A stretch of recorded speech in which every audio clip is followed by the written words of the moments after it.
So the homeschooling situation around the world is rather interesting.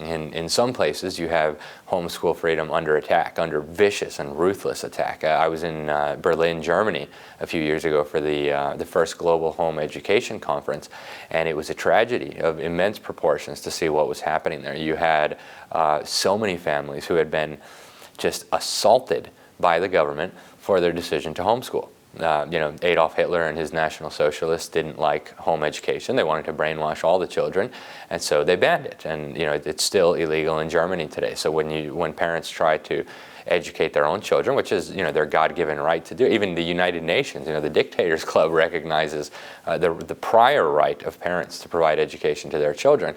But the government in Germany disagrees. So it's a tragedy to see what's happening there. Parents put in jail for not surrendering their children to be so-called educated by the government schools. Children taken from their parents. Parents losing custody over their kids, just for refusing to send them to government school and deciding to educate them at home. And it was really sad to see how many Christians had been through this. They don't want to send their child to an anti-Christian school to be indoctrinated and to learn about witchcraft and humanism and these kinds of things. That's against their religious beliefs, and yet for that they pay a price that I think is hard for a lot of people to contemplate. Losing custody of your kids, being threatened with jail, having to flee your own country, give up your job, give up your home. So that should not be happening. That's tyrannical, that's evil, that's totalitarian, and we should have left that in the last century. We had enough of that kind of nonsense in the 20th century that we don't need to be bringing it over to this one.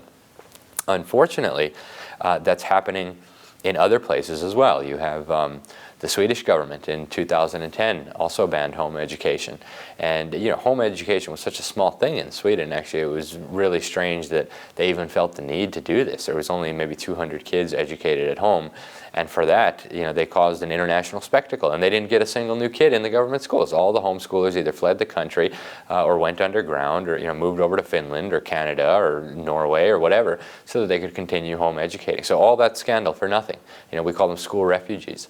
And in France, you had legislation introduced to ban home education. So there are very troubling signs. Even here in the United States, you have the anti-parental rights activists, the pro-government education activists, becoming increasingly loud about this issue. I mean, just on MSNBC, you had what's her name, Melissa Harris Perry or whatever it is, whack job.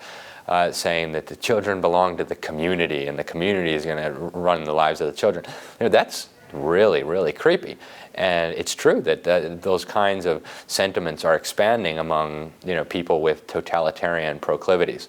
But on the other hand, there's a lot of encouraging signs too. Interest in homeschooling around the world is exploding. At this conference that I mentioned in Germany, the Global Home Education Conference, there was people from I think 24 different countries and from every continent except Antarctica there. You had people from China and Korea and Mexico and Brazil and Taiwan and just people from everywhere determined to educate their kids in the way that they see fit. So there's kind of two forces at work here, right? The forces that want to expand homeschool freedom, that want to expand homeschooling, and the forces that want to crush that. So parents need to be very alert, not just the homeschooling community. Even if you send your kids to a government school or a private school, this affects you. It goes to the very core of our liberties. Who is in charge of the children? Is it the parents or is it the government? And that's a very fundamental question.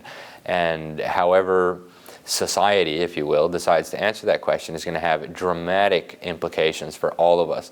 And so we need to very, very carefully consider this, and I think people need to be aware that there's forces that want to quash homeschooling. We don't need to be alarmist about it, but we do need to make sure that we guard our liberty, that we guard our educational freedom, because if not, we could end up in a situation like Germany, and that's simply not acceptable.